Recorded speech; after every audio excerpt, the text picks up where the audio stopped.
ഈശോ മിശിഹായ്ക്ക് സ്തുതിയായിരിക്കട്ടെ. ഇന്നത്തെ സുവിശേഷത്തിൽ ഈശോയുടെ പ്രബോധനങ്ങൾ കേട്ടവർ ഈശോയുടെ ജ്ഞാനത്തെക്കുറിച്ചും അറിവിനെക്കുറിച്ചും ഓർത്ത് വിസ്മയിക്കുകയാണ്. അന്ധരെ നയിക്കുന്ന അന്ധരായ മനുഷ്യരുടെ പ്രബോധനങ്ങളല്ല, ഈ ലോകത്തിൻ്റെ പ്രബോധനങ്ങളല്ല നമ്മൾ കേൾക്കേണ്ടത്.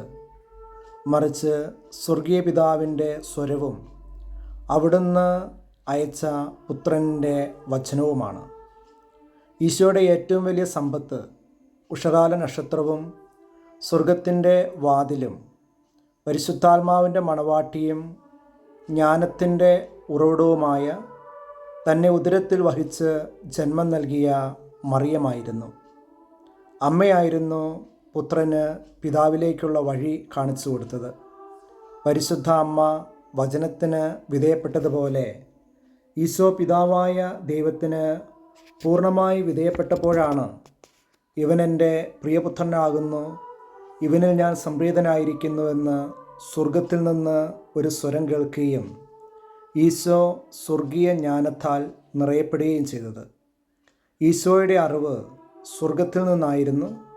അതിന് കാരണബോധയായത് പരിശുദ്ധ മറിയമായിരുന്നു. ഈ ഭൂമിയിൽ നമ്മൾ ജീവിക്കുമ്പോൾ മറിയത്തിൻ്റെ കണ്ണുകളിലൂടെ ഈശോയെ നമുക്ക് കാണാം. നമ്മുടെ കണ്ണുകളെ നമുക്ക് സ്വർഗത്തിലേക്ക് ഉയർത്താം. ദിവ്യകാരുണ്യത്തെ നമുക്ക് സ്നേഹിക്കാം.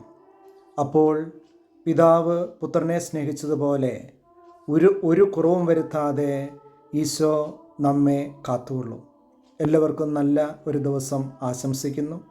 സർവശക്തനായ ദൈവം നിങ്ങളെല്ലാവരെയും സമൃദ്ധമായി അനുഗ്രഹിക്കട്ടെ എന്ന് പ്രാർത്ഥിക്കുന്നു.